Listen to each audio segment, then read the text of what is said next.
নমস্কার সবাইকে, আশা করি সবাই ভালো আছেন। চলে আসলাম নতুন আর একটি ভিডিও নিয়ে। আমাদের গাছের বেল একেবারে গাছ পাকা, হালকা বাড়ি দিয়ে বেলটা ফাটিয়ে নিলাম। আর বেলের ভিতর থেকে নরম অংশগুলি আমি বের করে নিলাম। বেলের শরবত কিন্তু আমার খুব পছন্দ। আমি ছোট থেকেই কিন্তু বেলের শরবত বরাবরই খুব ভালো বানিয়ে থাকি।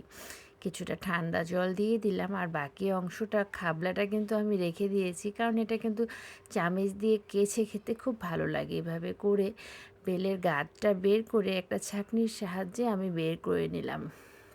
আগে যখন আমি ছোটোবেলায় বেলের শরবত তৈরি করতাম, তখন কিন্তু গুড় দিয়ে তৈরি করতাম, আর এখন কিন্তু বাচ্চারা গুড় খেতে চায় না, তাই চিনি দিয়ে তৈরি করলাম।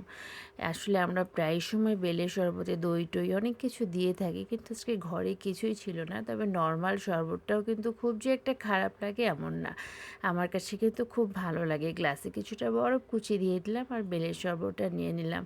আমার কিন্তু বাচ্চাদের জন্য তৈরি করতে যে কোনো কিছু খুব ভালো লাগে, আর বেলের শরবতটা তো আরও ভালো লাগে। আমার ভিডিওটি ভালো লাগলে লাইক কমেন্ট শেয়ার করে পাশে থাকবে।